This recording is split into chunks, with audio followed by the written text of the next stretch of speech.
conhecimento é como uma luz. Quanto mais a gente adquire, mais a gente irradia. Essa frase pode ser muito antiga, mas pode ser bem colocada aqui. Alexandria foi a capital cultural do mundo por mais de 6 séculos. Ela foi fundada por Alexandre o Grande, mais conhecido como Alexandre Magno. Ele era filho de Filipe II. Filipe II foi o rei que unificou a Grécia num grande reino macedônico. Porém, logo após unificar a Grécia, foi assassinado em público. Alexandre, com apenas 21 anos, começou a reinar. O ano era 336 a.C. Alexandre herdou um exército muito bem montado, uma verdadeira máquina de guerra. Resolveu seguir os planos de seu pai e levou 40.000 homens divididos em falanges para enfrentar um exército muito bem treinado, com bigas, cavalos e 170.000 homens ao comando de Dario III. A vitória acompanhava Alexandre. Dario III fugiu e alguns dias depois foi encontrado morto, assassinado por seus conselheiros. A Pérsia dominava o mundo conhecido e com a vitória Alexandre passou a dominar. Mas ele queria mais e não parou por aí. Porém, o nosso objetivo é a cidade de Alexandria. O ano era 332 a.C. Apenas 4 anos após Alexandre ter subido ao poder, ele entrou no Egito como libertador da opressão persa. Lá foi coroado rei, faraó e inclusive foram-lhe atribuídos poderes sobrenaturais. As construções gigantescas do Egito, a arte e a cultura simplesmente o encantavam. Ele escolheu uma vila de pescadores, uma região extremamente fértil no delta do Nilo, e ali resolveu construir uma cidade. Logo, muitos recursos foram aplicados para construir no formato de uma cidade grega, com uma ágora central, prédios públicos e templos em sua volta. Para que pudesse escoar os seus grãos, que eram muito produzidos para o resto do mundo, foi construído também um estaleiro e um porto.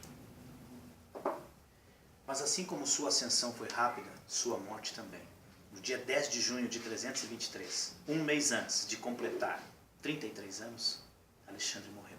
Até hoje, sua morte é um mistério. Não se sabe se ele contraiu alguma infecção pelos muitos ferimentos de guerra ou se foi envenenado. A verdade é que dominou o mundo, mas não dominou a si mesmo. Existia uma tradição macedônica, que aquele que fizesse o funeral do imperador reinaria em seu lugar.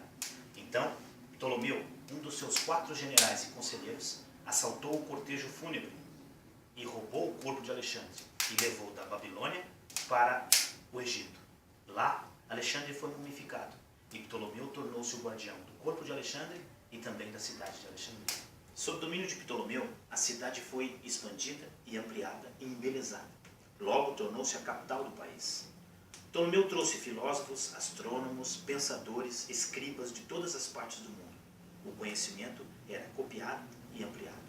O papiro era feito de um junco que nasce abundantemente nas margens do Nilo. Esse junco era descascado, cortado em lascas, colocado de molho de 2 a 7 dias, conforme a sua coloração. Depois era prensado e após 2 dias na prensa, estava pronto para ser utilizado.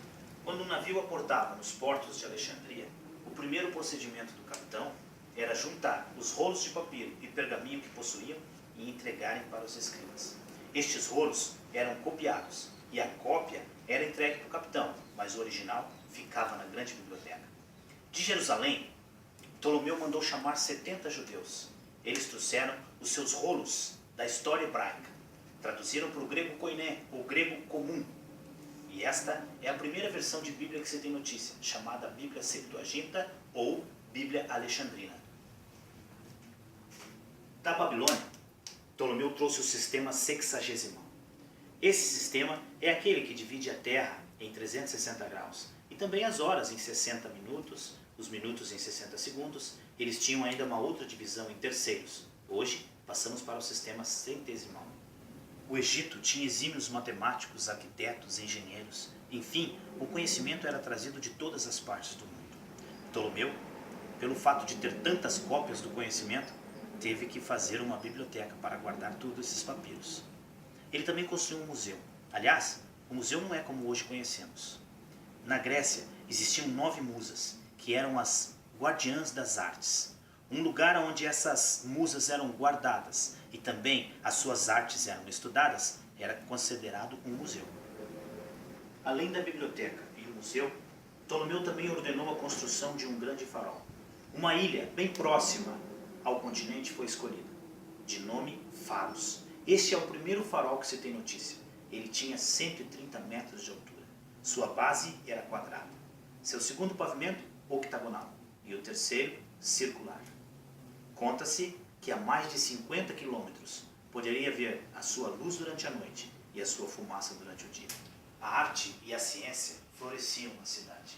Porém, como um dos maiores desastres da história, no ano 416 da nossa era, um grande incêndio consumiu cerca de 700 mil exemplares.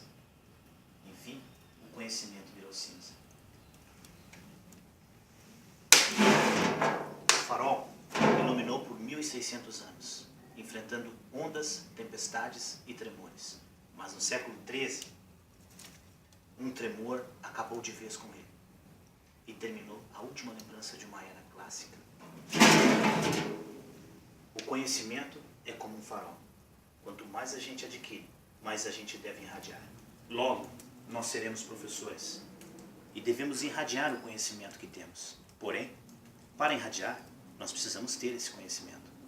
Que os exemplos dos alexandrinos possam nos motivar a estudar e a ensinar.